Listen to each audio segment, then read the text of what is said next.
That's a big question. I am a marketer. I define myself by being a marketer, and have been a marketer really my entire adult career.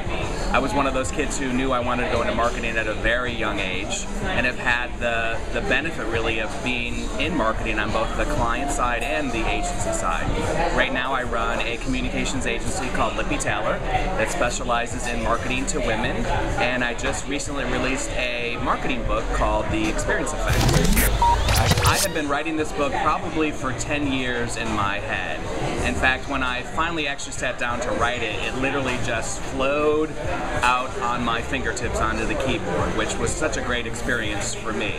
And really what the Experience Effect is all about is building an incredible brand experience for your consumers. Because for me, at the end of the day, marketing is about how consumers perceive your brand and how they experience your brand. And in order to really get the kind of experience that they want, that consumers want out of your brand, it needs to be consistent with every single interaction.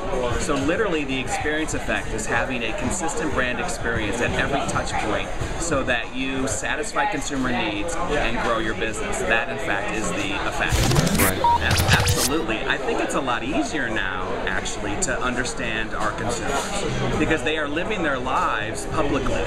You know, when I first started out in marketing, we would have to do a lot of very formal market research to really try to uncover what our consumers needed. So we would sit behind the glass in focus groups, we would do quantitative studies to really try to get under the skin of our consumers. And we still do that as marketers too, don't get me wrong.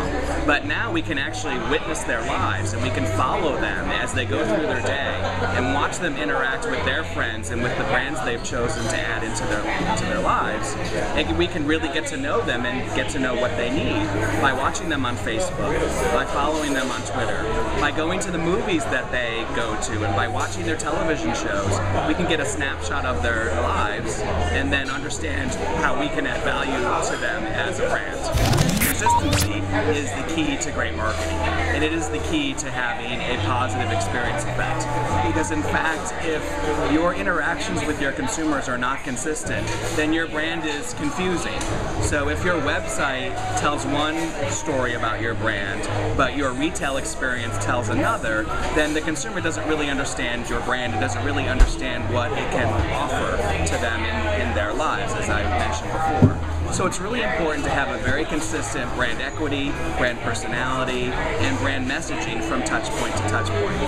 Now the truth is you don't want to have it be cookie cutter. You don't want it to be the exact same experience on the website, in the retail store, in your advertising, because you want to use those mediums to their fullest extent.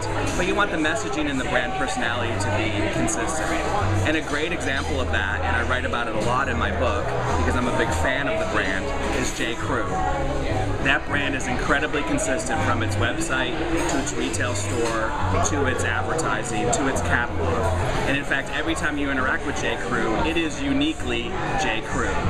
Yet, at the same time, they maximize the website for what websites are best used for. They maximize the catalog, they maximize the retail experience. So in fact, it's probably different shoppers in each of those venues, but it's always the same consistent brand.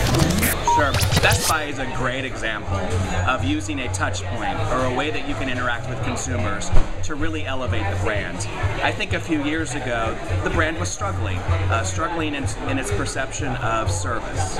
It was known for good prices, but it was also known for sort of high-pressure sales and probably not the best customer service. They have completely turned that brand perception around by offering incredible customer service, incredible customer service, all through social media. So when you buy an item at Best Buy, you are literally given a Twitter handle and a customer service representative that you can interact with once you get home.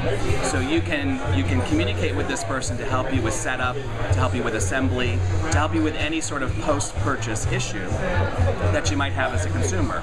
So it completely eliminates any kind of buyer regret that you may have had after buying a pretty big ticket item. And they literally named this the 12th Force because it's all on Twitter. And it has completely revolutionized, in my opinion, the perception of Best Buy as a place to buy high-ticket item electronic items.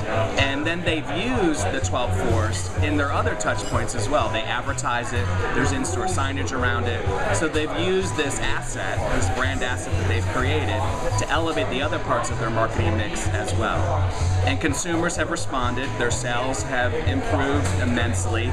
People talk about it non-stop on all the social media channels, and their sales have responded, and as a result, the industry took note of their work and rewarded them with a marketing award at Cannes. I think the biggest challenge for marketers is they get so focused on their product, they get so ingrained in their brand, and they get so focused on the product features that they almost forget about the consumer. And what I mean by that is they forget about what the brand actually does to improve the consumer's lives. So they focus so much on the rational benefits of the product. It relieves pain, it satisfies hunger, it gets you from point A to point B, whatever the rational benefit of your product is. They focus almost too excessively on the rational benefit and forget the emotional side. And really it's the emotional side that gets a consumer to choose one product over another. And it's the emotional side that turns a product into a brand. So I think many marketers forget to spend more time on the emotional quotient of their brand and of their offering, and they spend too much time on the rational side. And they forget to talk to consumers about what value this brand can add to their lives, and make sure that they build an emotional connection over time to build brand loyalty. Because in fact, it's the emotional quotient that builds loyalty, not so much the rational component.